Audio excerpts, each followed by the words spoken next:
yo te tengo que ser muy honesta, la verdad es que el CCH no fue mi primera opción.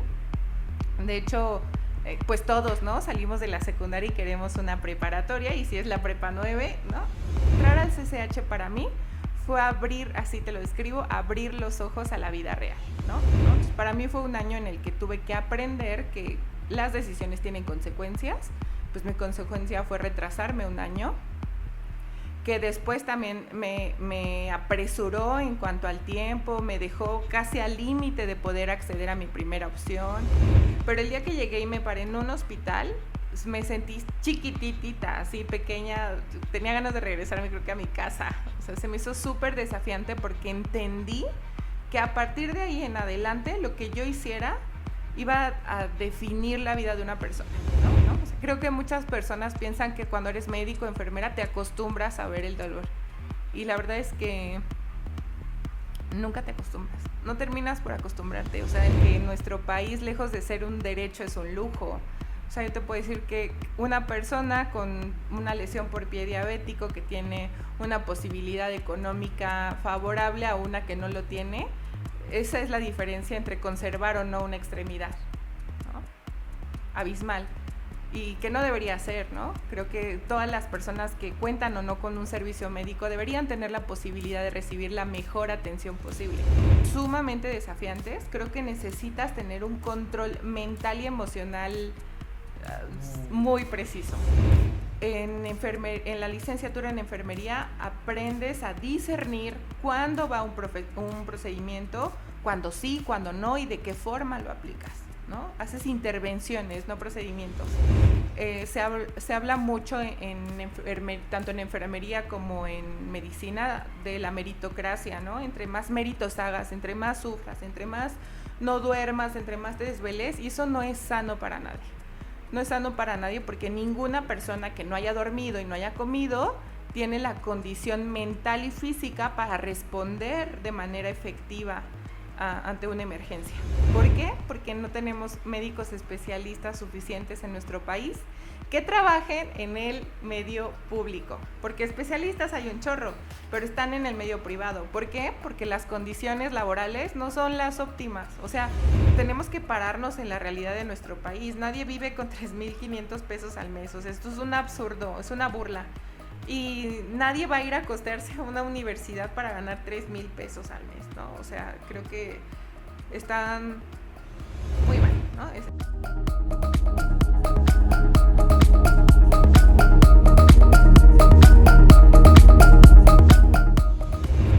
Hola, ¿cómo están? Pues bienvenidos, bienvenidas a un programa más de esto que es CCHeros como tú. La invitada que hoy nos acompaña estudió la licenciatura en enfermería, orgullosamente egresada de CCH Vallejo. Como bien lo saben, enfermería corresponde al área 2, ciencias biológicas, químicas y de la salud. Y antes de iniciar, les voy a compartir unos datos estadísticos correspondientes a esta licenciatura. En el ciclo escolar 2021-2022, el total de aspirantes a ingresar a esta licenciatura fue de 7,192. La oferta de lugares disponibles para esta carrera fue de 1,090, por lo que de cada 6 estudiantes que demandaron la carrera, solamente ingresó uno. Del total de alumnos del primer ingreso, 68% son mujeres y el 32% son hombres.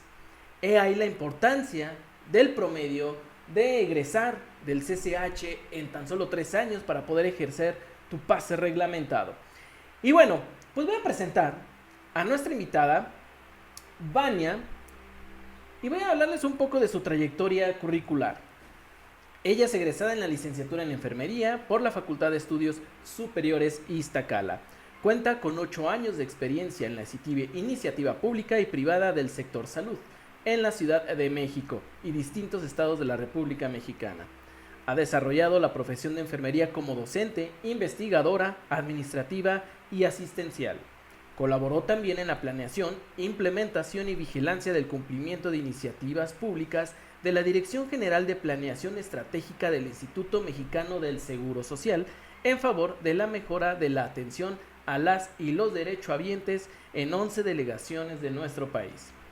Participó en la planeación y verificación de soluciones hospitalarias integrales para la eficientización de los servicios hospitalarios del Instituto Nacional de Cancerología y la red de hospitales de la Secretaría de Seguridad de la Ciudad de México. Se ha desempeñado desde hace 5 años como asesor clínico, generando documentación de experiencia clínica y capacitación para el abordaje de heridas, y cuenta también con un diplomado en manejo avanzado de heridas crónicas y atención del paciente quemado, además de diferentes cursos de actualización en el área. Actualmente es la responsable del área de soporte científico de la línea de heridas en la compañía NEM J Farm. A ver, ahorita que me digas si así se pronuncia o no. Ponente también de talleres, fotos y congresos, y docente de módulos complementarios para la formación de profesionales de enfermería en CEU.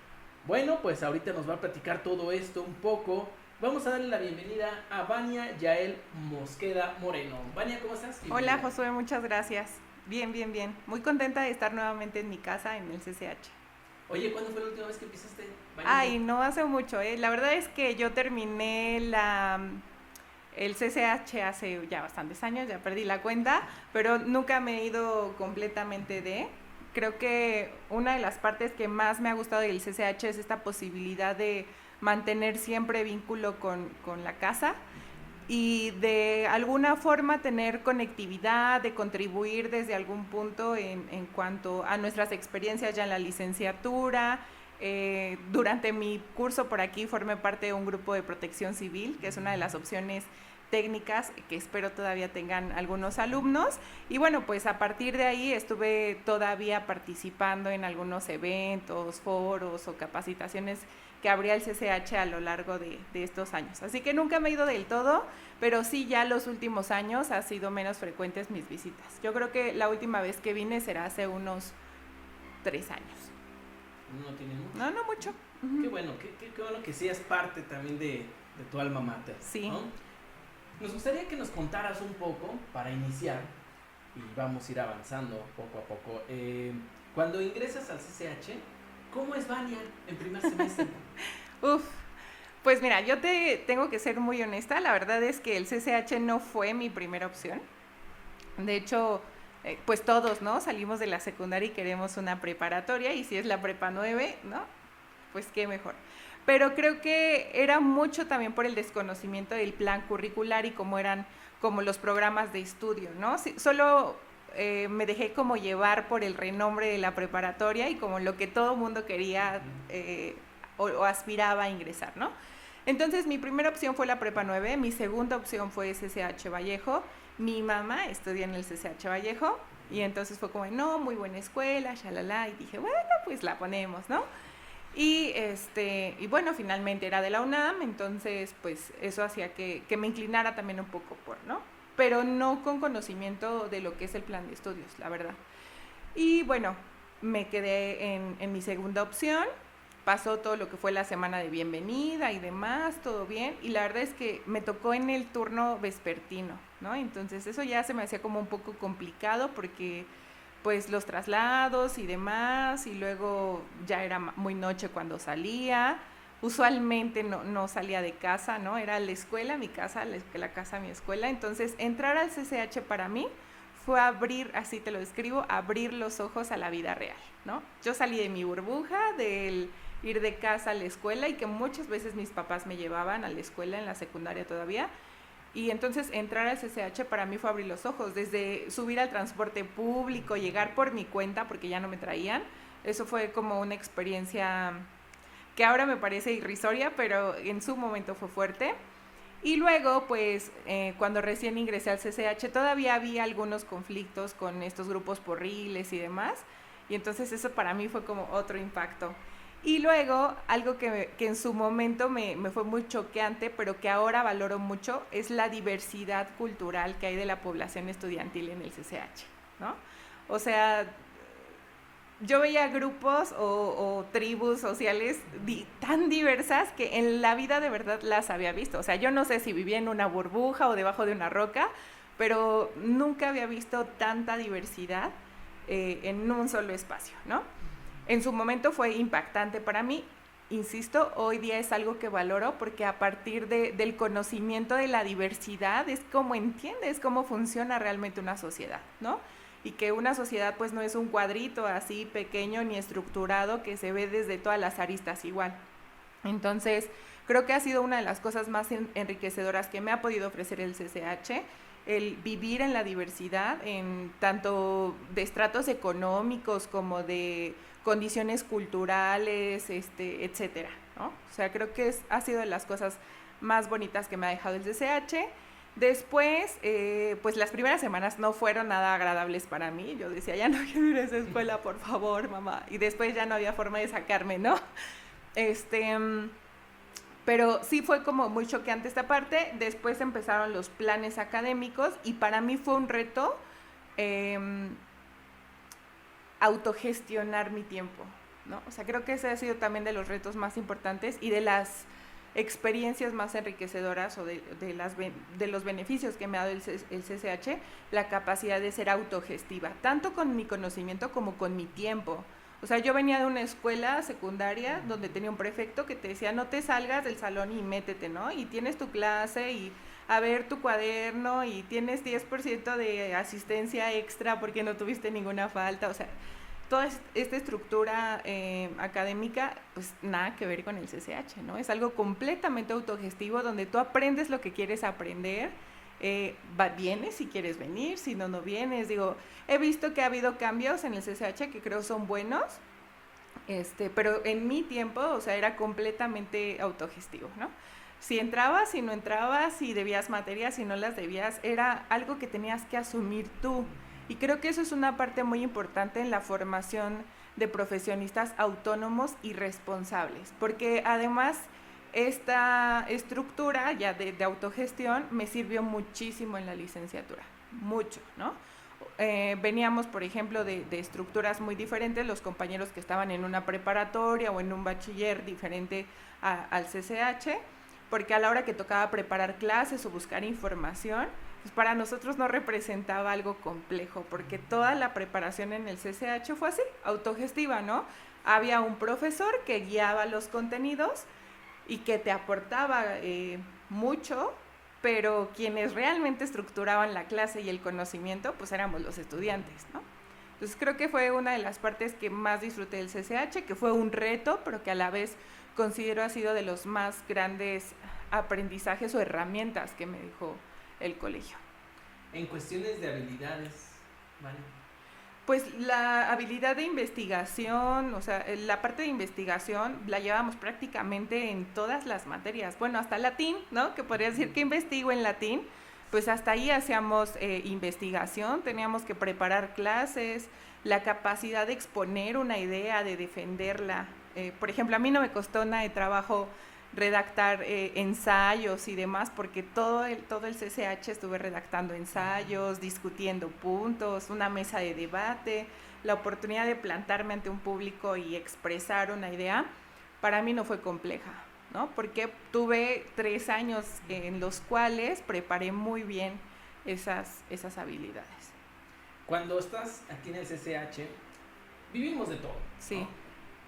¿Qué fue lo más difícil, independientemente de esta parte de administrar tu tiempo, de ser autodidacta, etcétera? Lo más difícil en cuestión personal. Mi etapa más fuerte personalmente hablando fue que justamente esta parte de que el plan académico fuera tan suelto, no sé cómo expresarlo, ¿no? Pero con tanta libertad, a mí me costó mucho trabajo gestionar el tiempo. Yo soy una persona que retiene cosas muy rápido y las domina con facilidad, entonces me confiaba mucho en esa parte y decidía no acudir a mis clases, ¿no? Así como, no, yo eso lo leo y ya me lo aprendo y presento mi examen y no hay problema.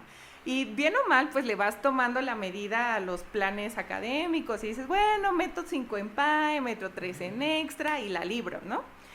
Pero en particular tuve un profesor de historia, Ricardo, no recuerdo su apellido, Martínez me parece, creo que sí. Y entonces el profesor se percató, ¿no?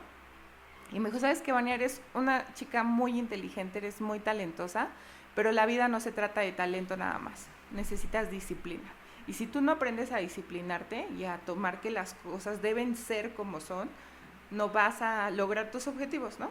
Entonces, pues yo lo siento mucho porque tus exámenes son de 10, pero ¿qué crees? Que pues se te fue el número, se te fue la cuenta en las faltas.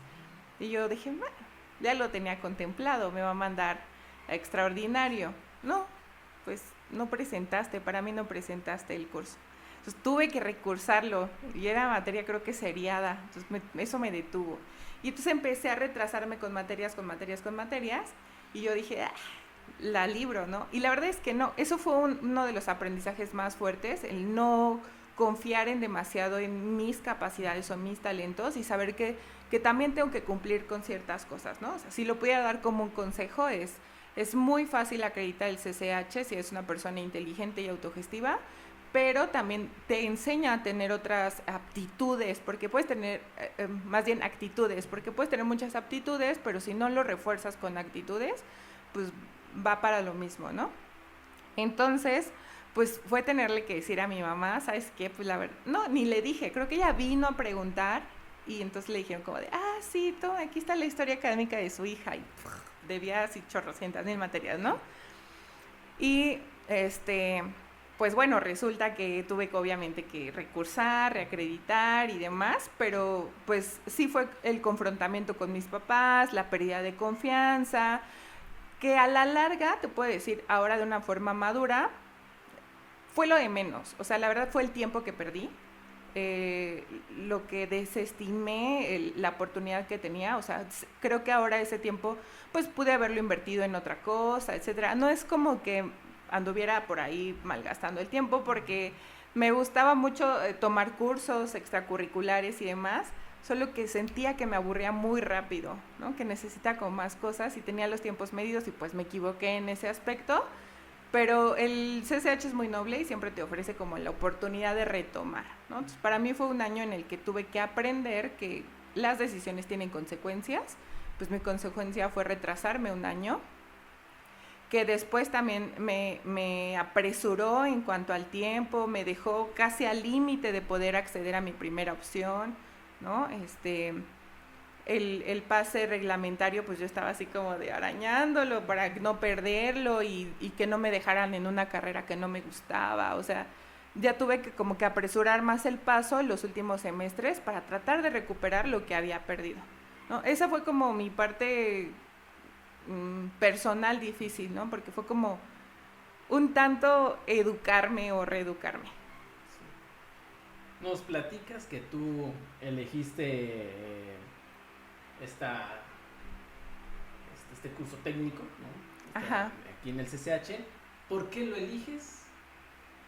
¿Y en qué momento? Pues cuando ingresé estaba la feria de opciones técnicas y me acuerdo que a mí jamás me ha gustado la actividad física, ¿no? Es súper tedioso para mí, todo era gimnasia, fútbol, básquet, y yo dije, no me gusta el ejercicio, la actividad física no es lo mío.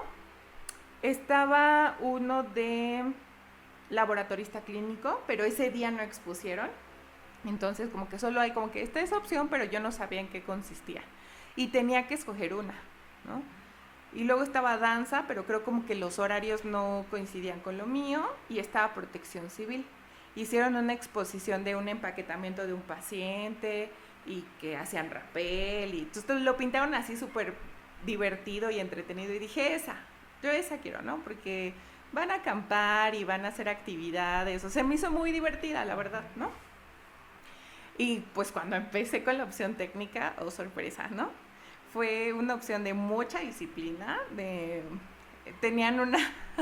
teníamos una formación hasta como un tanto medio militarizada, ¿no? De llegas a tal hora, si llegas tarde te toca castigo, y yo decía, ¿qué onda, no? O sea, estaba como muy arrevesado, pero creo que era lo que necesitaba, o sea, justo mi parte deficiente era la disciplina, ¿no? O apegarme a ciertas normas, y ahí lo tuve, ¿no? Entonces creo que fue un muy buen complemento. La verdad es que aprendí muchísimas cosas. Tuvimos la oportunidad de ir a cursos al Hospital Central Militar, al Centro Médico Naval, ¿no? O sea, cursos de PHTLS, de ABET, de atención prehospitalaria en descenso, o sea, muchas cosas que finalmente hicieron que yo me inclinara mucho más por las áreas de la salud. Entonces esto ya es una parte decisiva para elegir Sí. enfermería. ¿Por qué enfermería y no medicina, por ejemplo? ¿Por qué enfermería y no medicina? Esa pregunta me la han hecho siempre. Y fíjate que yo inicialmente quería estudiar medicina por todo esto que veíamos en el PHTLS, el ABED, y entonces el área médica me llamaba mucho la atención, pero a diferencia de cuando ingresé al CCH, esta vez sí me puse a revisar los planes académicos, ¿no? El plan de estudios, en qué consistía, cuál era tu perfil de ingreso, de egreso. Hice mi cuestionario de orientación vocacional y demás. Y me percaté que en el plan de estudios de la FES Iztacala particularmente, que es donde yo finalmente decidí estudiar la licenciatura, contemplaban, además de toda la parte biológica, o sea, del estudio del cuerpo y las enfermedades, y farmacología, o sea, todo lo que llevaba así medicina, además contemplaba administración, investigación y educación para la salud, ¿no? Y entonces dije, pues me gusta, ¿no? Porque me gusta mucho hacer investigación, la docencia siempre me ha gustado, bueno, o descubrí que me gustaba porque en protección civil algo que se estructuraba mucho es que una vez que nosotros culminábamos como nuestro aprendizaje o nuestra formación básica, nos tocaba capacitar a las generaciones que ingresaban, ¿no? Tomamos cursos de primeros auxilios, de combate y prevención de incendios, y entonces después nos tocó capacitar al personal de aquí del colegio, no, profesores, el personal administrativo, estudiantes. Entonces ahí me di cuenta que la docencia pues también era algo que yo disfrutaba mucho. Y entonces cuando reviso el plan de estudios y me doy cuenta que teníamos educación para la salud, administración e investigación, dije, pues es como un combo, ¿no? No necesito quedarme con una cosa, puedo estudiarlas todas. Y yo decía, bueno, finalmente pues es la licenciatura en medicina y la licenciatura en enfermería, como quiera, son 2 licenciaturas, ¿no? Y decidí, me incliné más por la licenciatura en enfermería y no me arrepiento, o sea, la verdad es que pues disfruté muchísimo tanto la parte de formación como el ejercicio de la profesión, me ha gustado mucho y sí, creo que fue una excelente elección. Sí. Cuando llegas a Iztacala y pisas por primer día de clases ya, ¿qué hiciste? Pues me emocionó muchísimo. Para empezar, la FES es muy bonita. Creo que es de las facultades más bonitas que tiene la UNAM, aparte de Ciudad Universitaria, pero como facultad... no sé, tendría que verla y tendrías que conocer Iztacala, pero es muy bonita, o sea, estructuralmente es muy bonita y pues me impactó mucho, ¿no? Era muy grande, digo, el CCH es enorme también, pero la FES es todavía más grande, entonces se me hizo pues muy grande. Y no iba nerviosa, la verdad es que estaba muy entusiasmada como por empezar a ver los contenidos, y creo que lo que realmente me impactó fue la primera vez que yo pisé un hospital. O sea, eso sí te puedo decir que sí fue desafiante, ¿no? Porque pues lo demás, la teoría y demás, y las clases y la parte expositiva y de investigación, eso yo ya lo tenía dominado por la parte del CCH, no se me hacía tan complicado. Pero el día que llegué y me paré en un hospital, me sentí chiquititita, así pequeña, tenía ganas de regresarme, creo que a mi casa. O sea, se me hizo súper desafiante porque entendí que a partir de ahí en adelante lo que yo hiciera iba a definir la vida de una persona, ¿no? O sea, que la vida de una persona está en mis manos, tanto desde colocar bien un suero, de hacerlo con una técnica estéril, colocar una venoclisis, bueno, hasta dar un medicamento. El que yo me equivocara en darle un medicamento a un paciente podía definir que ese paciente progresara en su proceso de salud o al contrario, retrocediera, ¿no? Bueno, que incluso podía costarle la vida a una decisión mía. ¿En qué momento de la carrera, hablando de semestres, los llevan ya a hacer prácticas? Es en primero, segundo, en tercer semestre. Sí, enfermería comunitaria. Y ahí empiezas. Sí. Ya entras de lleno. En esta experiencia, Vania, ¿qué fue lo más doloroso, lo más triste que pudiste ver presenciar? El sufrimiento.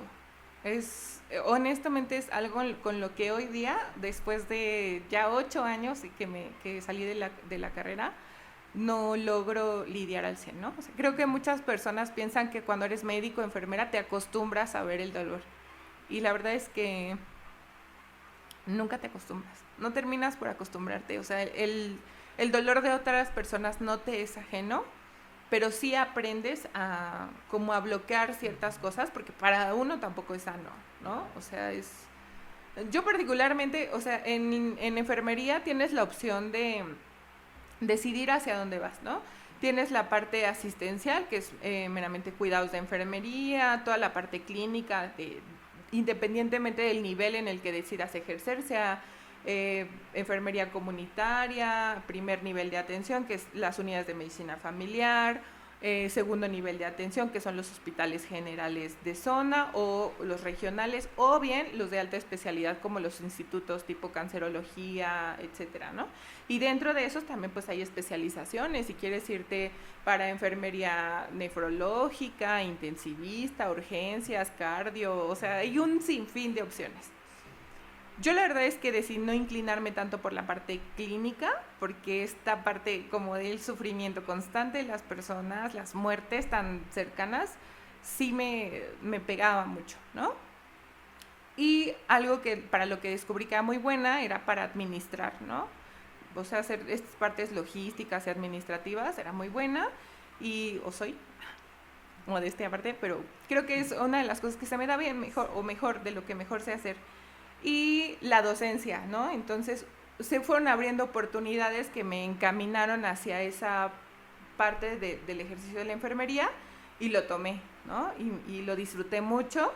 Recientemente retomé la parte clínica o asistencial con el manejo de los pacientes con heridas, que tampoco es cosa fácil y que también pues lidias mucho con toda esta parte del sufrimiento de las personas, la poca disponibilidad de los servicios de salud, las condicionantes para acceder también a la salud, ¿no? Que en nuestro país, lejos de ser un derecho, es un lujo.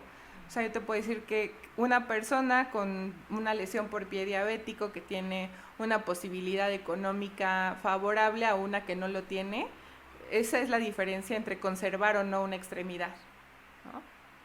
Abismal. Y que no debería ser, ¿no? Creo que todas las personas que cuentan o no con un servicio médico deberían tener la posibilidad de recibir la mejor atención posible, pero no lo estamos, ¿no? O sea, en nuestro país quien tiene para pagar por salud es la persona que conserva la salud. Quien no lo tiene, pues no hemos llegado a ese exceso. Cuando tú empiezas a acercarte ya a esas prácticas a los hospitales, bueno, sigues todavía estudiando, ¿no? Sigues todavía con asignaturas. ¿Qué le recomiendas a los chicos, chicas que eligen estudiar enfermería hacer simultáneamente con estas prácticas? Claro, si el tiempo lo da, ¿no? Porque a veces el tiempo sí, absorbe mucho. Pero desde que pisas la facultad, ¿qué les recomiendas hacer? Independientemente de la parte curricular que ya se tiene. Trabajar. Trabajar. Siempre te va a dar mucha experiencia, muy diferente a la que puedas tener como estudiante. Creo que las cosas que a mí me ayudó mucho fue que desde el CCH yo empecé a trabajar y compaginaba la escuela con el tema laboral, ¿no?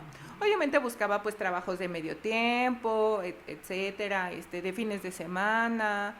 Y son sacrificios los que tienes que hacer. Yo me perdí muchas fiestas o reuniones familiares o salidas en grupo. A mi fiesta de graduación, solo fui a la fiesta de graduación, no fui ves que hacen como una semana previa y el viaje de graduación. Yo no fui porque estaba trabajando, ¿no? Muchas salidas de esas me las perdí.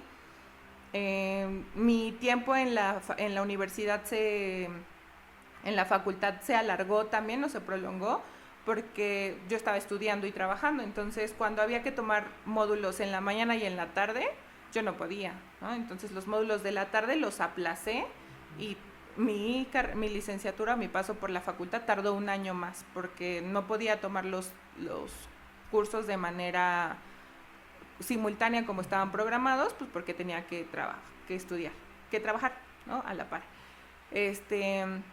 No les recomendaría tanto que que fuera como que les quite todo el tiempo, o sea, sí que sigan con su plan académico como esté estructurado, pero que si tienen la oportunidad de ingresar a una clínica privada, a un consultorio, o a una campaña de salud de manera alterna, lo hagan, porque a partir de la experiencia es como van a ubicar también en dónde les gusta más estar, porque una cosa es la escuela, ¿no?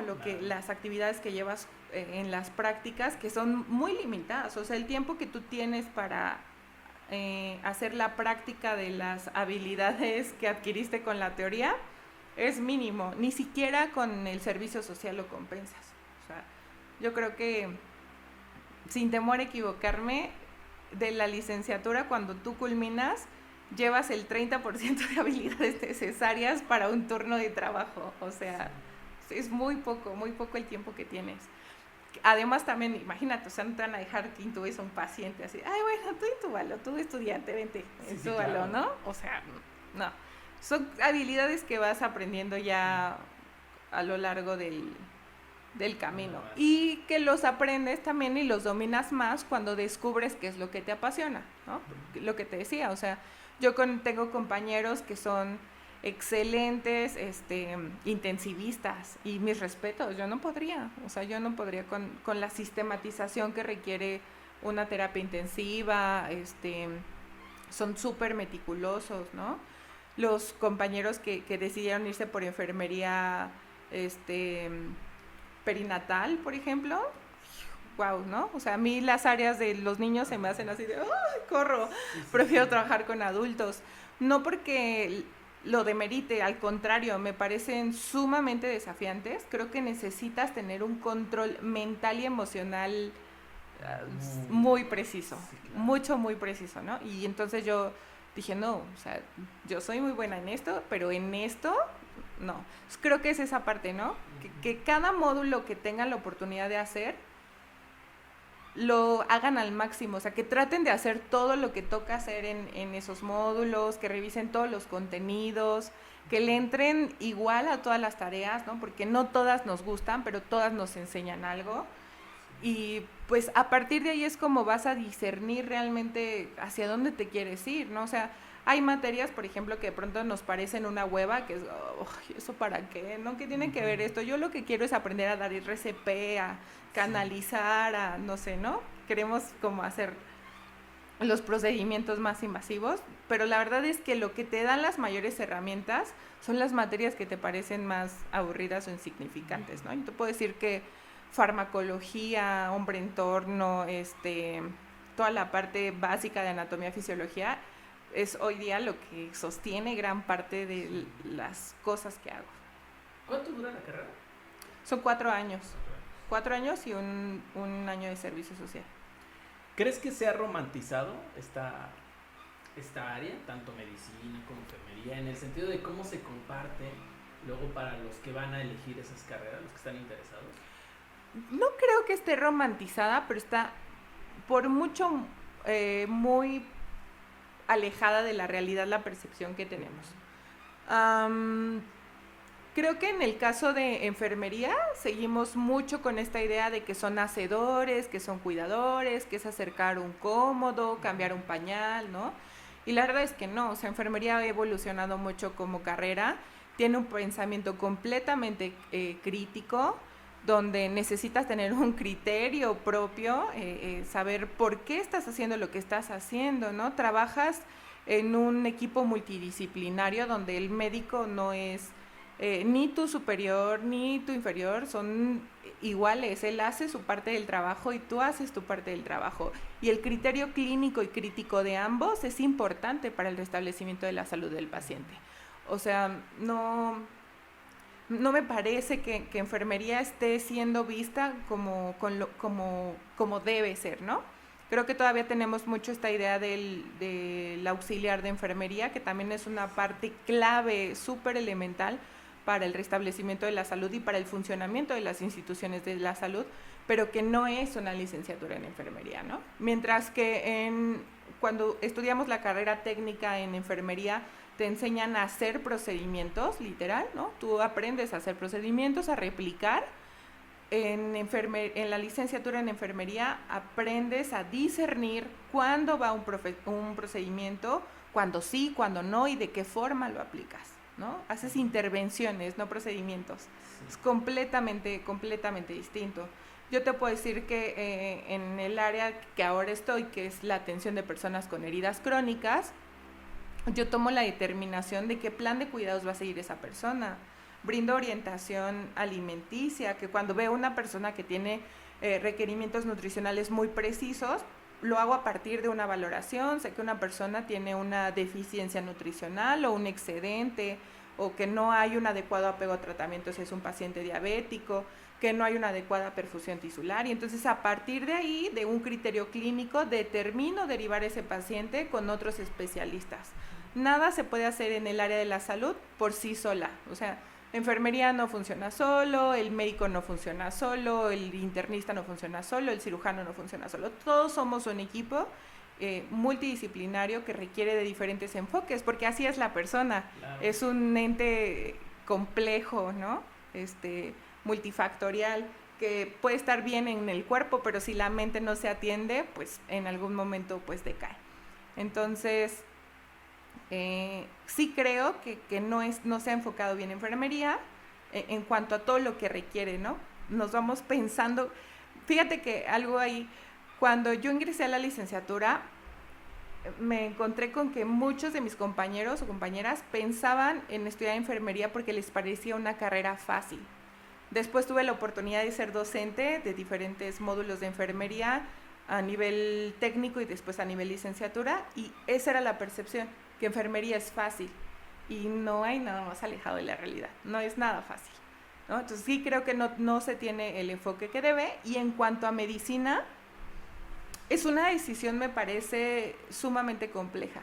Cuando tú eliges estudiar medicina, porque lo viví de cerca con compañeros, con amigos muy cercanos que estudian medicina, es poner en pausa tu vida social, que creo que es algo que tiene que cambiar, porque no es sano.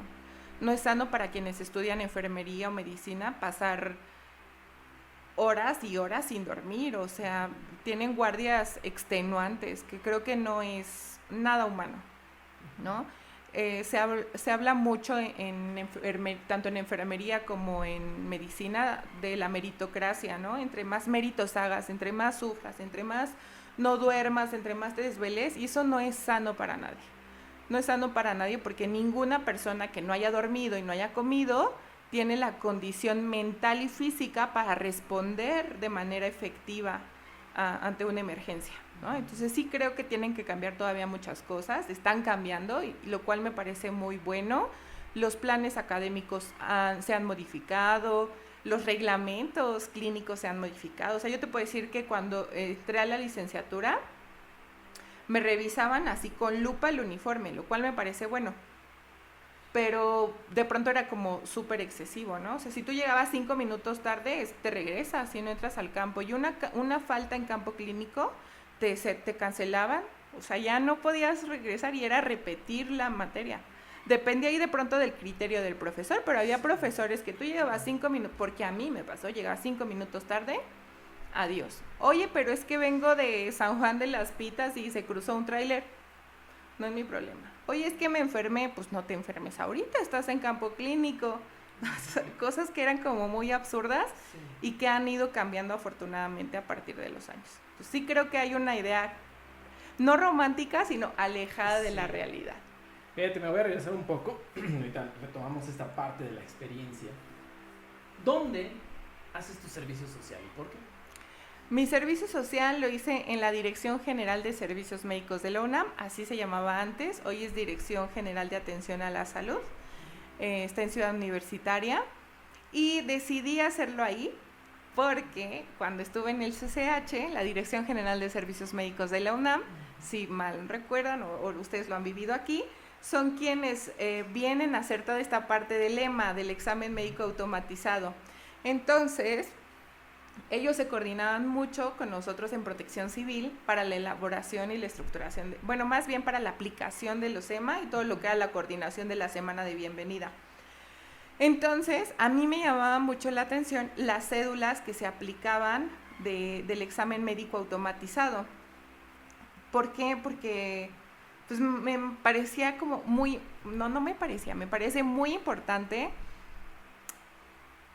la preocupación que tiene la universidad de la salud de sus estudiantes, ¿no? En consecuencia que un estudiante con buena salud física, mental, emocionalmente, va a ser un buen estudiante, por lo tanto un buen profesionista.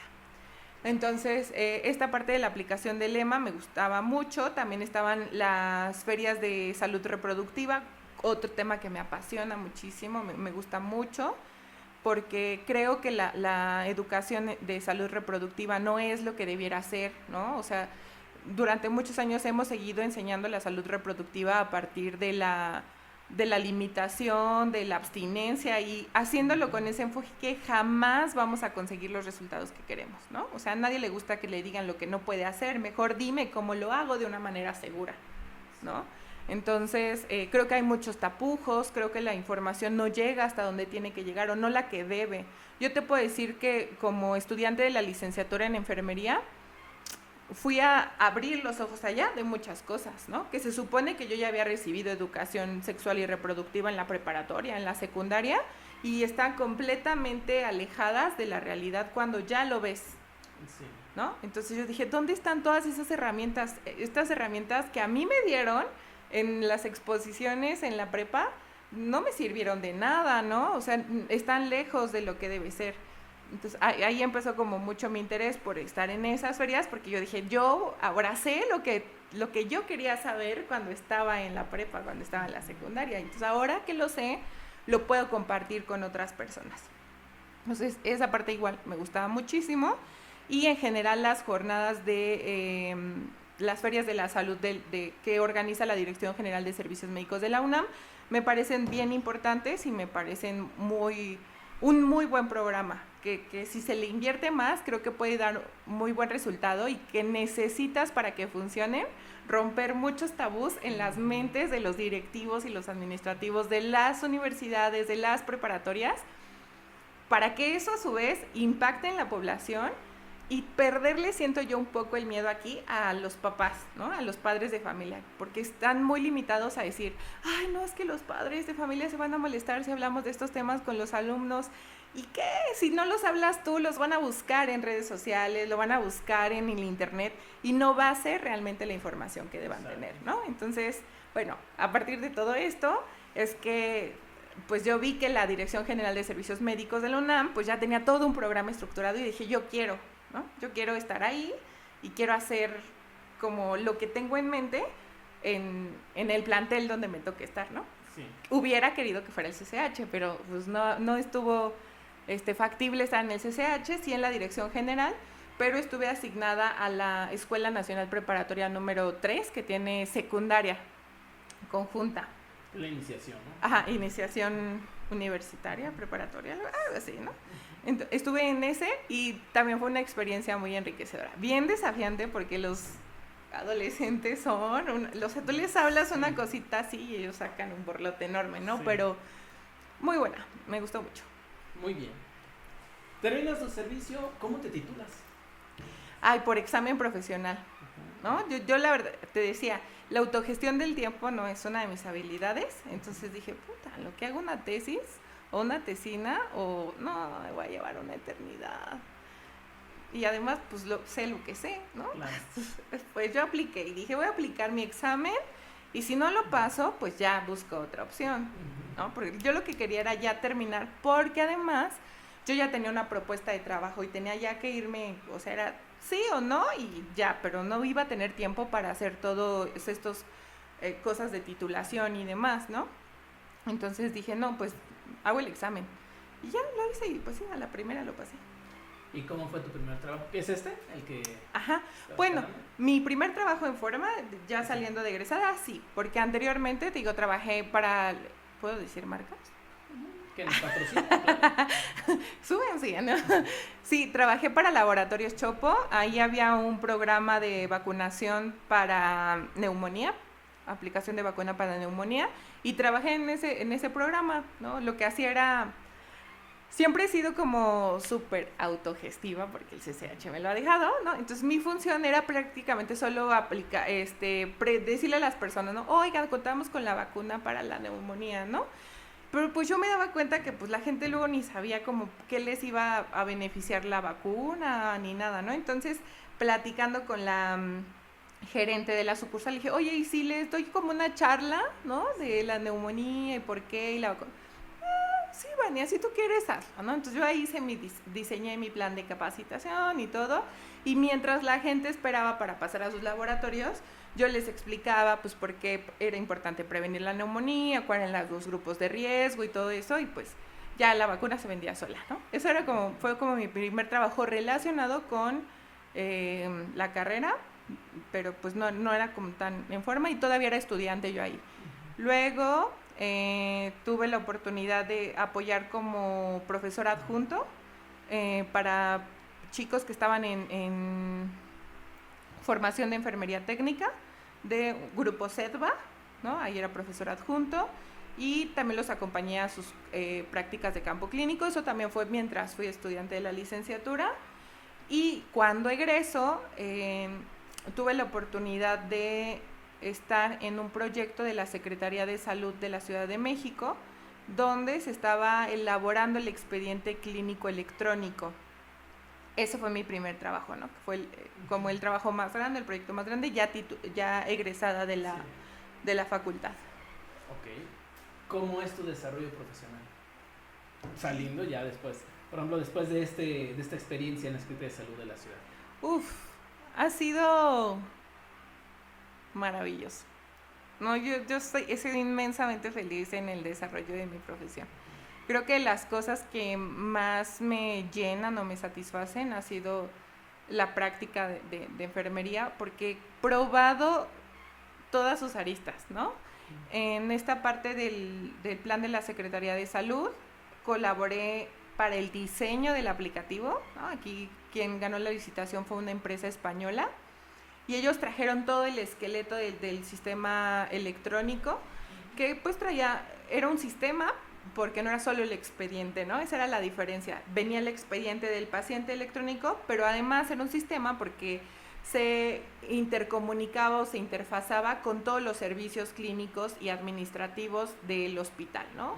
Con rayos X, con farmacia, con laboratorio, con consulta externa, con todos los pisos, con urgencias. Entonces, pues tú ingresabas al sistema y veías todo el flujo que tuvo el paciente en toda su transcurrir por el hospital, ¿no? Incluso sus consultas previas de medicina familiar, si es una mujer la que se estaba atendiendo y ya tuvo hijos, cómo fue su partograma, el control de su embarazo, o sea, podías ver todo, ¿no? Era como el chismógrafo de los pacientes.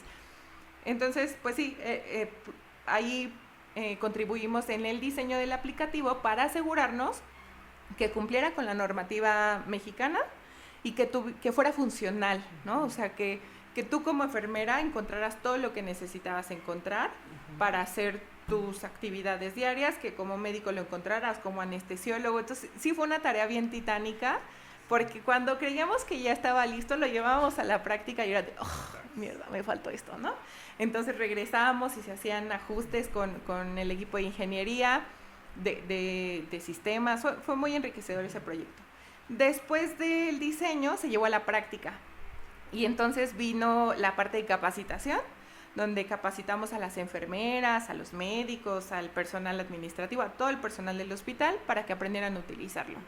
Y ahí fue otro reto, porque la mayoría del personal de los hospitales son personas mayores, que no están familiarizadas para nada con las computadoras. O sea, te hablo que no sabían ni prender la computadora y ahora tenían que hacer todo en la computadora, ¿no? Entonces fue enseñarles de cero, aprender una computadora, cómo navegar, cómo mover el scroll, qué veían en la pantalla, qué era un icono, porque además les iban a dar soporte remoto y les iban a decir, da clic en el icono tal, pero las señoras no sabían qué era un icono, sí, ¿sabes? Entonces fue muy desafiante, pero fue muy, muy bonito. Después de este proyecto, en la Secretaría de Salud, ese mismo proyecto se replicó en el Instituto Nacional de Cancerología, que también fue una experiencia maravillosa, porque fue conocer de cerca todos los procesos de un instituto nacional y luego es el instituto más grande de nuestro país, o sea, es el de referencia. Fue muy bonito, la verdad. Tuve oportunidad de compartir con muchas disciplinas, con nutriólogas, con nutriólogos, con psicólogos, o sea, porque eran todas las áreas las que tenían que estar ahí. Muy bonito también, muy enriquecedor. Y luego de ese proyecto estuve participando un tiempo con una compañía que se llama Motion Corp, que ellos hacen soluciones integrales hospitalarias, ¿no? Es como, a ver, asiste a tu hospital, yo te lo voy a hacer que funcione más rápido, ¿no? Tengo toda esta tecnología a tu servicio. Tengo farmacias digitalizadas, tengo envío de hemocomponentes y cosas por sistemas neumáticos de envío. No sé si han visto las capsulitas estas donde metes los tubitos de la gasolinera y se van.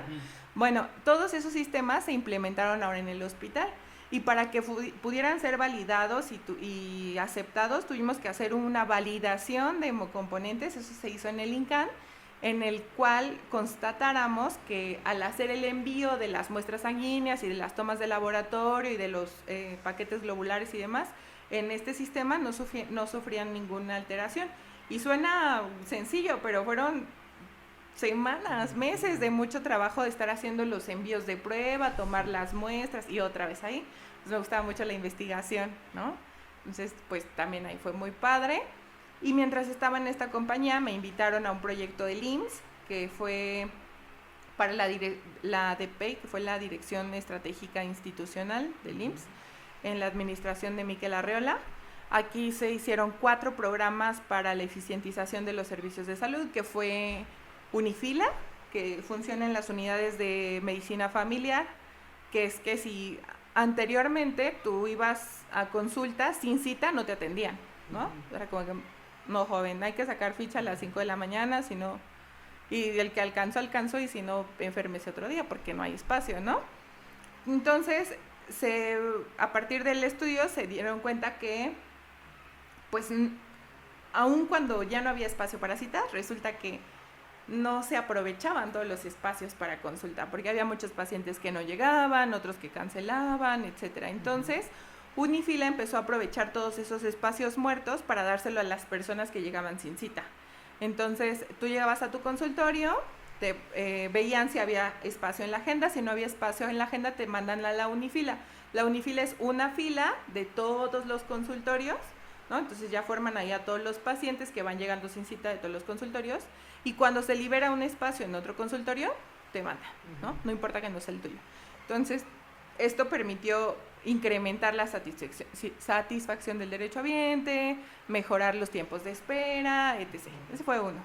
El otro era de referencia y contrarreferencia, que era agilizar la referencia a un tercero o segundo nivel de atención, porque muchos de los pacientes, sus problemas de salud no se resuelven en primer nivel, requieren la consulta de un especialista, pero los tiempos de espera son muy prolongados, ¿no? Porque era mucho trámite burocrático. Bueno, ahora tiene que ir al hospital a que le den un sello, regresa, entonces eso se hizo digital y se acortaba el tiempo de espera para que te dieran la cita, pero tristemente no se acortaba el tiempo de espera para la cita.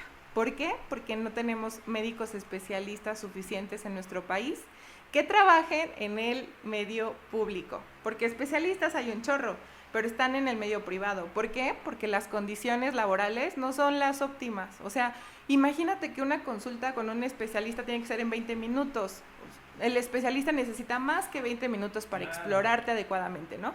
Muchas de las veces nos quejamos de la atención del médico, de la enfermera, porque es la que te da la cara. Pero la realidad es que las adecuaciones o las pautas administrativas están mal hechas y mientras eso no cambie, pues el servicio de salud de nuestro país no va a mejorar. Sí. Lo siento, no va a mejorar, no se va a dar abasto. Porque sigue habiendo, ahora ya hay oferta de plazas para especialistas, pero ningún especialista quiere seguir trabajando bajo esas condiciones. Y creo que hacen bien, la verdad, ¿no? Porque hay que presionar de alguna forma que esas cosas que no están bien cambien. Esperemos que las autoridades que tienen que hacerlo, pues hagan algo al respecto. Y esa era una. La otra iniciativa era triage, urgencias. Aquí se trata de categorizar a los pacientes por la prioridad de atención, no por tiempo de llegada, que es lo que pasa mucho, ¿no? Yo llevo 2 horas aquí esperando, ¿no? Entonces yo tengo que pasar antes que el que tiene media hora que llegó. Pues no, si el que acaba de llegar viene por un infarto, viene por una fractura, por algo que pone en riesgo su vida, va a pasar antes. Y aquí una tarea muy importante es la reeducación de la sociedad, porque tendemos mucho a hacer uso de los servicios de urgencias porque no me dieron consulta en la unidad de medicina familiar o porque ya me aguanté 8 semanas con mi dolor de muela y ahorita ya no lo aguanto. Y eso no es una emergencia. Te puede doler mucho y para ti puede resultar incapacitante, pero no pone en riesgo tu vida, entonces no es una emergencia, ¿no? Y creo que ahí hace mucho falta hacer conciencia para que los servicios de salud sean utilizados para lo que están diseñados, para salvar la vida de las personas, para cosas que están en riesgo. Pero es como un círculo vicioso. Si no encuentro cita en mi unidad de medicina familiar, pues me voy a ir a urgencias, ¿no? ¿Por qué? Porque necesito la incapacidad y mucha gente va solo a urgencias porque quiere una incapacidad para presentarla en su trabajo. Entonces ahí es igual una comunicación importante. Y la última iniciativa era gestión de camas, que buscaba agilizar todas las partes administrativas que hacen que el paciente no se vaya de egreso cuando ya está bien y solo está esperando el trámite de la ambulancia, que le autoricen el oxígeno en su casa, cosas por el estilo, ¿no? Entonces ahí fueron año y medio de trabajar con 11 delegaciones en la República Mexicana, Oaxaca, Chiapas, Sonora, Tepic, no quisiera olvidar alguna, y todo fue muy enriquecedor porque el IMSS es un monstruo, de balde es la institución de salud más grande en nuestro país, la que abarca a más derechohabientes, y pues tiene una serie de complejidades administrativas bárbaras, ¿no? Desde que si son servicios subrogados o son propios, de por qué contrato colectivo está contratada la persona, bueno, es todo un mundo. Pero fue muy bonito, muy satisfactorio porque en muchas de las delegaciones se logró avanzar consistentemente en mejorar los servicios de salud y también en mejorar las condiciones o igualar las condiciones de trabajo para todos. Porque mientras había un médico en el consultorio 10 que daba 8 consultas, había uno en el consultorio 20 que tenía 33, ¿no? Entonces ahí se homogenizó un poco esa parte. Esa parte también fue muy buena. Después trabajé para la PROSOC, ahí hice algunos planes de capacitación para las unidades habitacionales de la Ciudad de México. Estuve también un poco involucrada en los temas de transparencia. Ha sido muy, muy diverso. Y recientemente pues retomé el mundo de las heridas porque ingresé a un trabajo en el cual mi función era como consultor clínico para hacer recopilación de experiencia clínica, ¿no? Algún producto nuevo en la industria farmacéutica que quiere comprobar o corroborar su eficacia en un grupo de pacientes, entonces se hace un protocolo de atención, se le da seguimiento clínico a esos pacientes, se toma evidencia de la mejora o de la contribución del fármaco en su estado de salud y pues esto se publica en diferentes foros y demás. Esa era mi tarea y justo el grupo de pacientes con el que caí fue pacientes con heridas crónicas y quedé fascinada, ¿no? Son 5 años ya de eso que estoy trabajando con pacientes con heridas complejas, quemaduras, pie diabético, úlceras por presión y demás, que llevo de la mano con la parte de investigación y con la parte de docencia y capacitación y pues como puedes ver he sido muy variado, muy diverso, pero te puedo decir que no ha habido uno solo que no me haya dejado satisfecha con lo que he hecho. En tu experiencia, Vania, ¿qué ha sido lo más lamentable, lo más triste que digas, esto no lo puedo superar? Una ocasión, no voy a decir ni el hospital ni nada para no quemar a nadie, pero falleció un paciente en la sala de espera, ¿no? Eso fue para mí como de las cosas que no te puedes permitir, ¿no?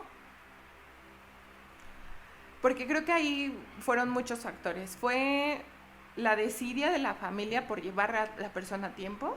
O sea, fue esperarme al último y es como un consejo, es si algo te duele, atiéndete, ¿no? O sea, no esperes al último. Fue un tanto la desidia de la familia. fue los servicios saturados que no se daban abasto, y fue la falta de disposición también del personal. Nos enrolamos a veces tanto en la dinámica o en el acelere del servicio que pierdes de vista a las personas, ¿no? Muchas veces no te tomas la molestia de voltear a ver quién te está pidiendo la atención, qué te está diciendo, ¿no? Porque en un servicio de urgencia, creo que de los servicios más difíciles es el servicio de urgencias, porque a todo mundo le urge que lo atiendas, a todo mundo le duele y todo mundo te asegura que si no lo atiendes se muere, ¿no? Y no puedes darle atención a todos, o sea, necesitas priorizar y demás, y te rebasa muchas de las veces lo que estás haciendo. Entonces, sí creo que fue como de las cosas que más me generaron impacto, porque pues literal la persona murió sentada en la sala de espera, ¿no? Durante toda esta trayectoria, ¿has tomado algunos cursos, talleres, charlas o incluso ir al psicólogo para poder manejar esta parte de las emociones y que no te afecten? Sí, fíjate que desde la licenciatura tenemos un módulo que es optativo, que a mí me parece que debería ser obligatorio, que es tanatología. Y pues ahí ves mucho esta parte. Y luego, cuando yo estaba en las prácticas, me tocó rotar por pediatría. Y luego fue en el hospital, ¿cómo se llama? En el Federico Gómez, el Hospital Infantil de México Federico Gómez. Es un hospital de referencia nacional de tercer nivel de atención, donde ves de los casos más feos, los más feos, ¿no? O sea, pues enfermedades genéticas, crónico-degenerativas, o sea, y todo en niños, ¿no? O sea, no ves un niño con fiebre o neumonía o un cuadro diarreico infeccioso, ¿no? Ves patologías súper intensas. Entonces yo, la verdad, a mí me costó muchísimo. Pasé por el pabellón de oncología, por nefrología, por infectocontagiosos, que están pequeñitos con VIH, no, muchas cosas. Y la verdad es que para mí no fue nada, fue muy bueno porque aprendí muchísimo. Las enfermeras de este hospital, la verdad es que mis respetos, sumamente profesionales, muy especializadas en lo que era su servicio, porque solo hay enfermeras especialistas. Y no, o sea, para mí, yo todos los días regresaba a mi casa llorando, ¿no? Fue muy fuerte. Y sí, tomé la determinación de ir pues a terapia y como hacer un poquito esta separación, ¿no? De que pues sí es bien triste lo que en el mundo pasa, y a donde tú voltees a ver, pasan cosas feas, ¿no? Entonces, no solo en un hospital, o sea, basta ver las calles llenas de niños que no tienen pues lo elemental, ¿no? Que no están siendo cuidados como deberían, los perritos que están abandonados en la calle, los adultos mayores que están también abandonados, o sea, para donde tú veas el mundo es desigual, pero pues debe haber un límite, ¿no? Entonces sí he ido a terapia. De hecho fue una de las razones por las que decidí retomar la parte clínica, porque consideré que ya estaba pues nuevamente preparada, o que ya había tenido un proceso de preparación emocional para poder sopesar esto, porque no es fácil darle malas noticias a los familiares, ¿no? O sea, te hablo que pues a mí me toca ver lesiones, por ejemplo, de pie diabético, que muchas de las veces no tienen solución, ¿no? Y que yo los derivo con otro especialista, pero sé que pues lo que va a progresar es una amputación. O muchas de las veces me toca decirle, sabe que no hay alternativa, pues lo voy a derivar con un cirujano, o tiene que acudir a urgencias porque pues ya no hay nada que hacer con ese piecito, ya no hay riego sanguíneo, no lo podemos recuperar y tiene que amputarse, ¿no? Entonces son decisiones fuertes, ¿no? Porque los pacientes no quieren, por supuesto, amputarse, pero tienes que encontrar la forma de hacerle ver que esta amputación es una oportunidad de vida, que no se acaba ahí, al contrario, es una forma de ganarle tiempo al tiempo, ¿sabes? Es una oportunidad de vida, lo mismo que un estoma, que una cirugía, que cualquier otra cosa, es una oportunidad de vida, porque quitar ese pie te va a permitir tener pues más años de vida. Obviamente la calidad de vida va a ser distinta, vas a tener que aprender cosas nuevas, así como les tocó aprender a caminar, pues ahora les va a tocar aprender a caminar con una prótesis. también entender que no todos los pacientes tienen la oportunidad de tener una prótesis y ahí también pues vienen las estrategias, ¿no? De buscar asociaciones y demás con los que los puedas canalizar y que puedan tener otras oportunidades. ¿Qué ha sido lo más, una experiencia así muy graciosa que digas, ay, este paciente o con estos cuates dentro de tu ámbito laboral? Justo fue en el Federico Gómez, estábamos en el pabellón de cancerología y los niños, te digo, a mí no me gusta trabajar con ellos, emocionalmente no lo tolero, ¿no? Y son los niños no se detienen a decir nada, ¿no? Te preguntan lo que te quieran preguntar y cómo va y esperan la misma respuesta, ¿no? Son muy claros en sus preguntas y esperan respuestas igual de claras. Y los adultos tendemos a ser nada claros, ¿no? A todo le damos vueltas. Entonces, pues estaba un chiquito que tenía cáncer y pues está ya bastante avanzado. Y entonces hacía preguntas como, ¿en cuánto tiempo me voy a morir? Cosas por el estilo, como muy fuertes, y yo así de, ¿no? Pero el niño llevaba mucho tiempo ahí. Entonces ya después de una semana yo dije, él sabe el impacto emocional que genera en la persona que se lo pregunta, y se lo pregunta por eso. Más allá de por qué él lo quiera saber, lo pregunta por eso, porque sabe que te puede lo que te está preguntando, y porque sigue buscando una respuesta clara que nadie era capaz de darle, porque me incluyo, o sea, fue como de, voy por tu medicamento, ¿no?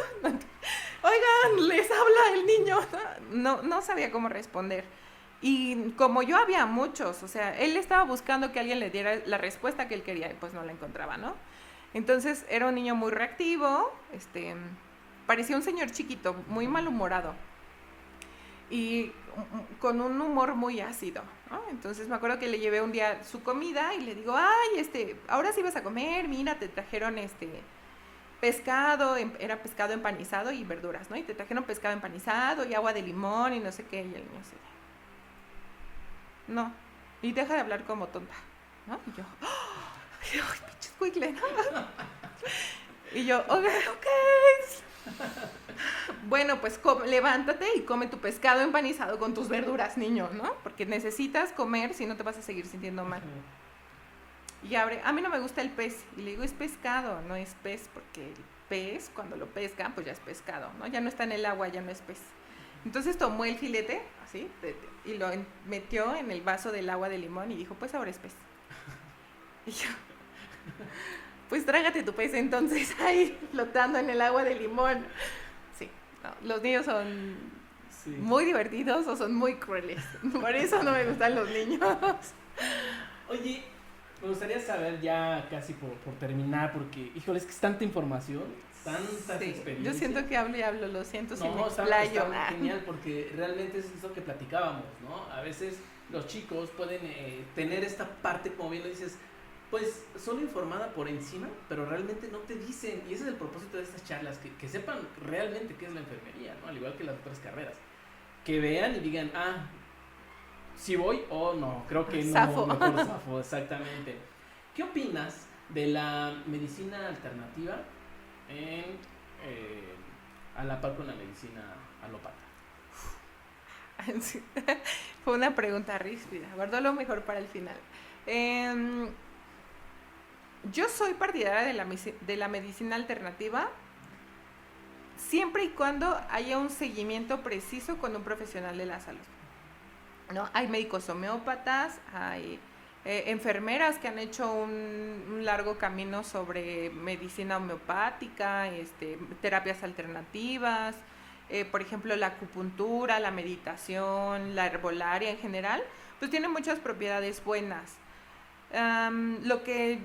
En lo que no estoy de acuerdo es en la automedicación, incluida la herbolaria, ¿no? O sea, porque las plantas pues no tienen un efecto terapéutico menor.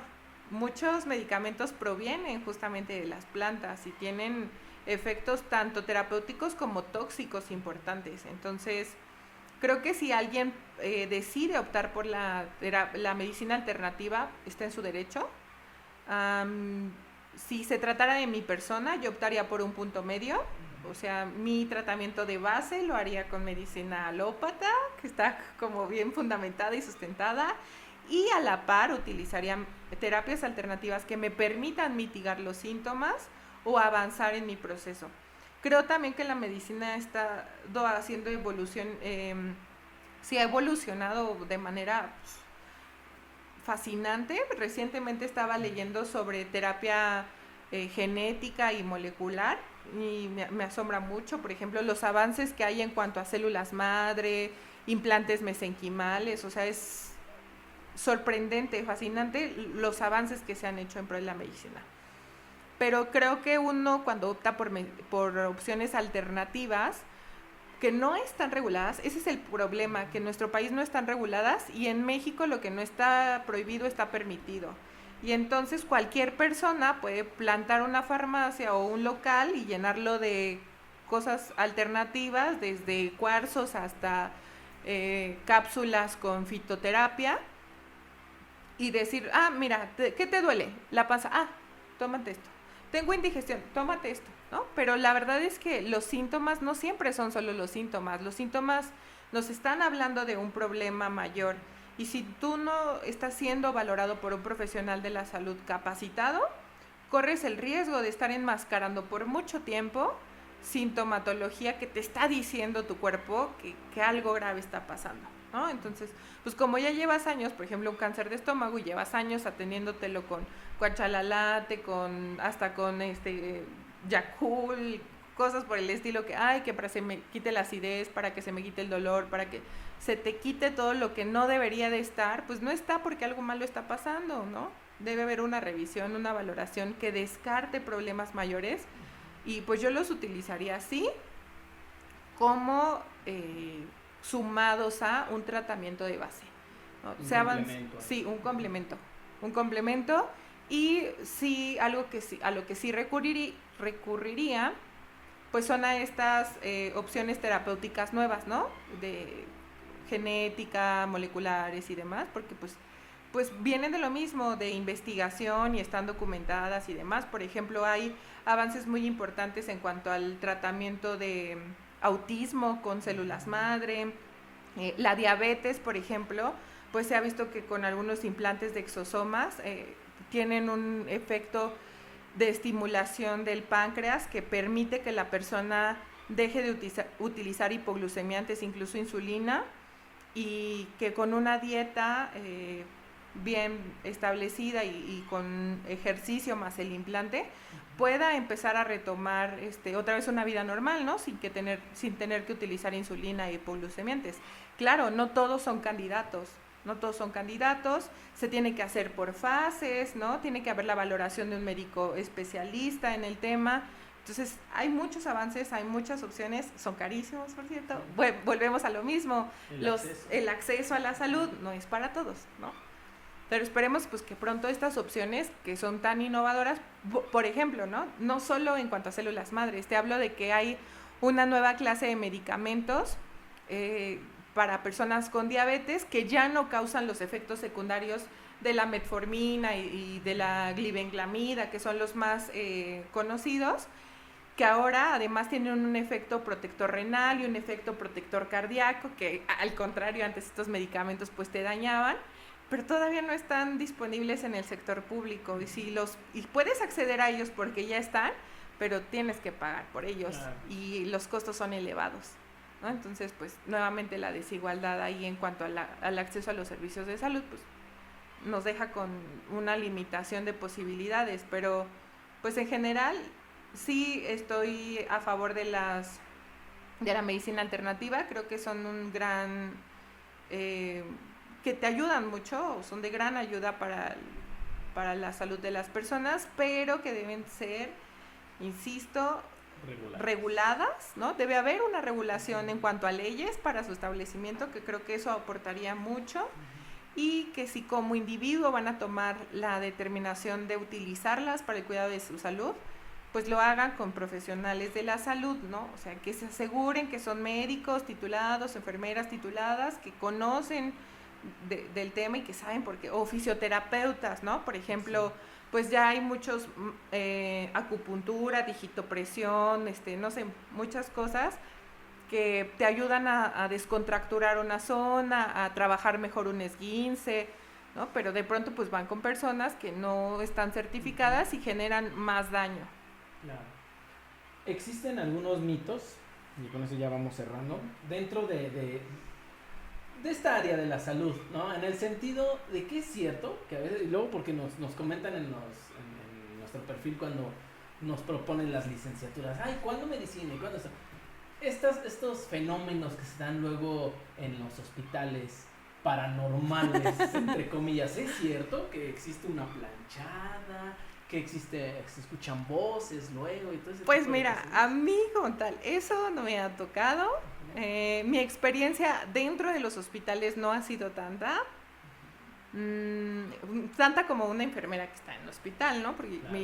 mi práctica ha sido mayormente fuera de los hospitales, ¿no? O en atención a domicilio o en clínica, pero pues yo creo que es un mundo en el que se mueve una cantidad enorme de energías, ¿no? Yo creo mucho en que las personas somos energía y pues lidias con muchas cosas, ¿no? Ahí hay personas enfermas que están teniendo dolor físico, emocional, familias que están perdiendo a seres queridos, personas que están recibiendo a un bebé. Entonces hay un cúmulo de energías pues fuerte.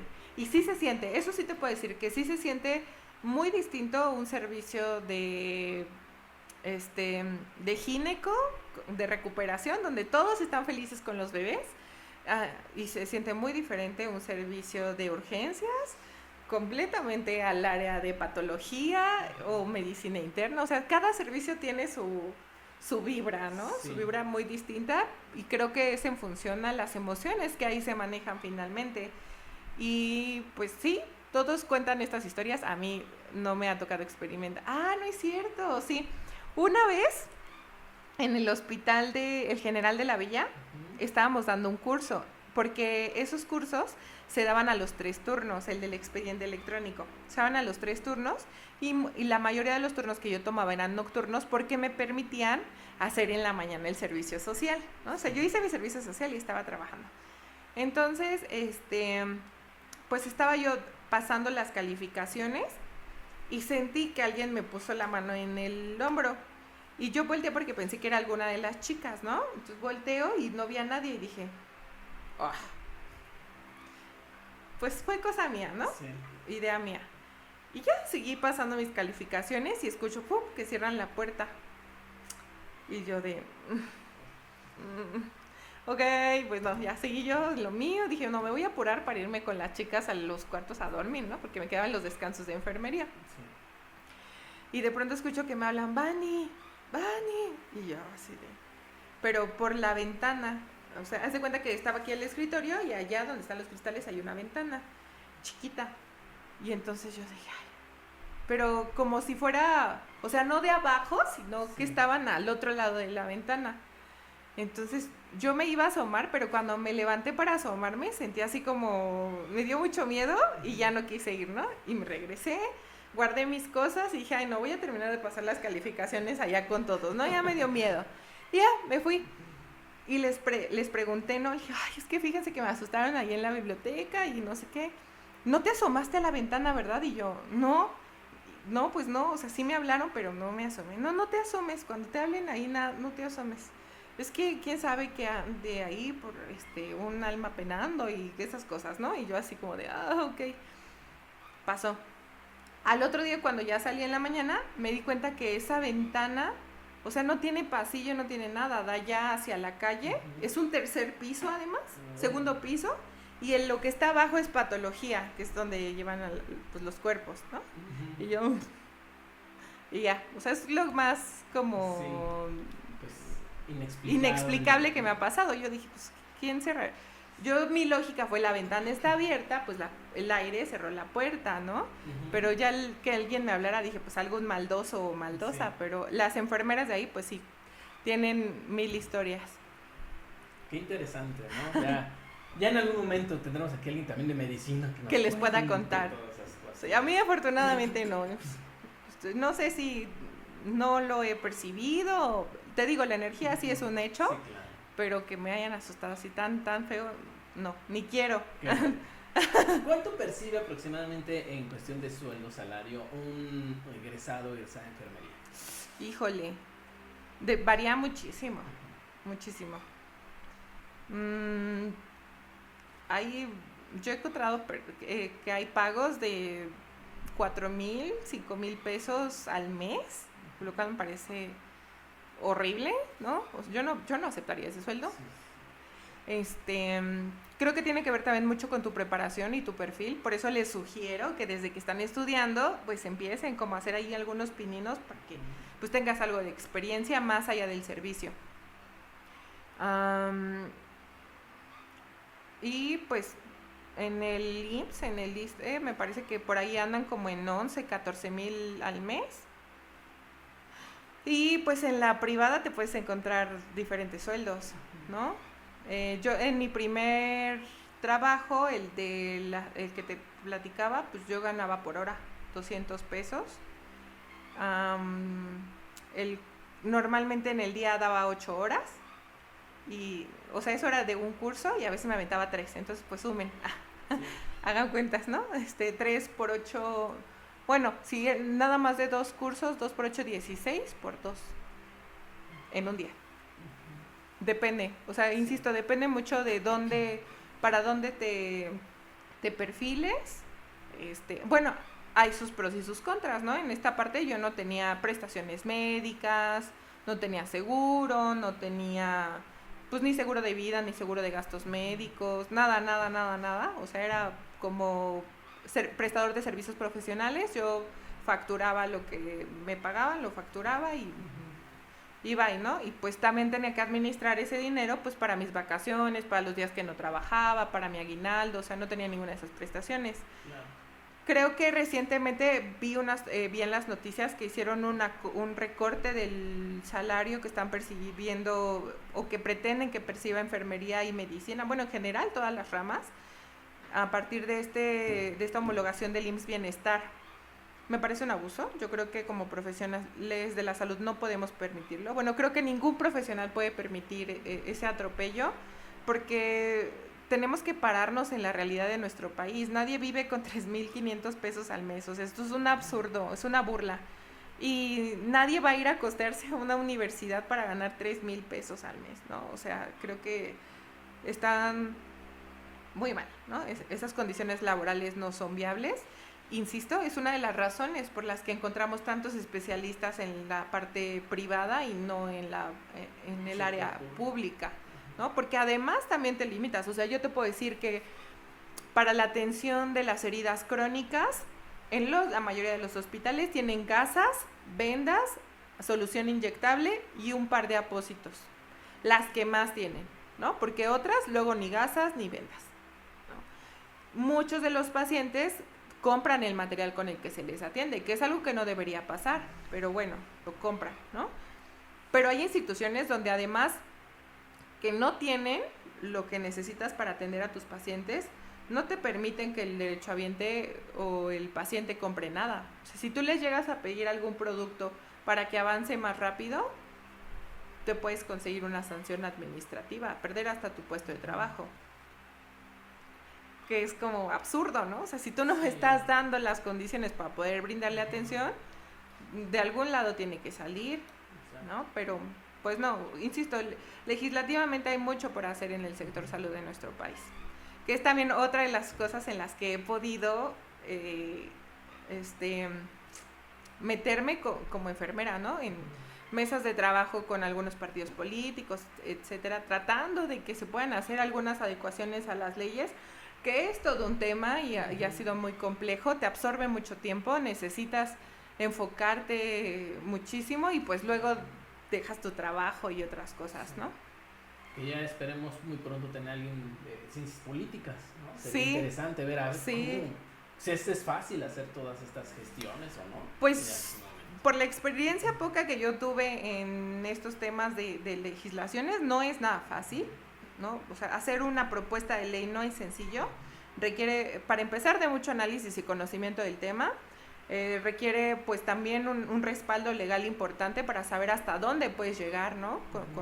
Con estas adecuaciones a la ley, Y luego lo más difícil de todo, ver que sea aplicable, porque tú puedes proponer, pero pues resulta que no tenemos la suficiente presupuesto para hacerlo, o que el presupuesto está destinado a otras cosas, ¿no? A campañas, por ejemplo. Entonces, pues... Bueno, pues se falta mucho por hacer. Vale, para terminar, ¿qué mensaje, aparte de lo que ya nos platicaste, para cerrar, les dejas a las y los CCHeros de Vallejo? Que disfruten el CCH.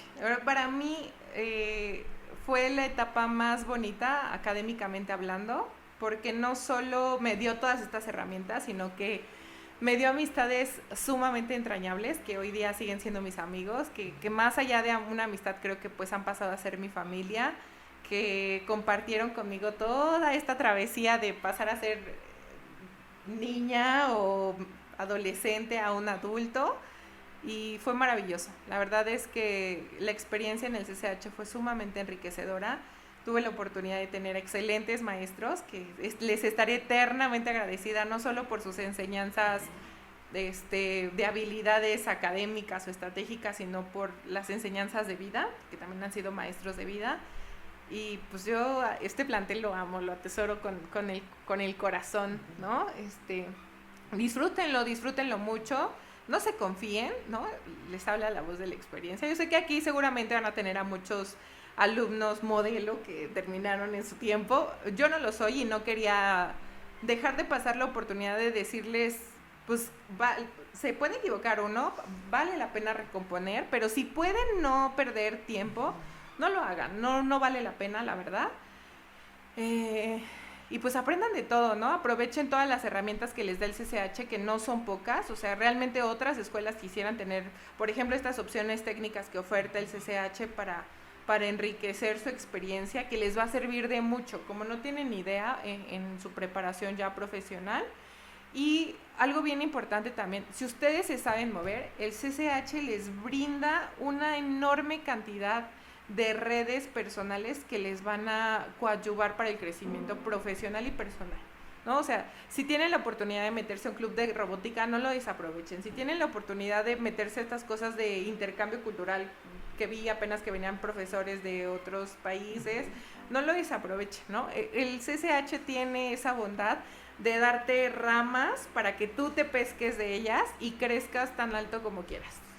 Ahí están las opciones. Sí. Pues ahí está el mensaje. Vania, la niña de 8 años, ¿está orgullosa de la adulta que eres hoy?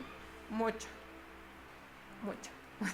Bueno, pues de esta manera terminamos. Vania, muchísimas gracias por este tiempo. Ahora sí nos excedimos un poco, pero está perfecto. Disculpita. No, está bien, porque esperemos que estas charlas, en particular quienes van interesadas en enfermería, pues les ayude. Tengan un referente más amplio, porque es lo que hemos mencionado antes, ¿no?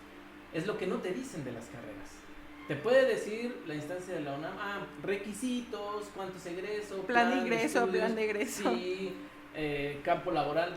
Pero todo esto que nos compartes es muy significativo para que ellos puedan tener un referente más claro, ¿no? Y digan, como lo mencionamos anteriormente, si voy o no voy, ¿no? Si es lo que quiero, no es lo que quiero. Entonces, pues ese es el objetivo.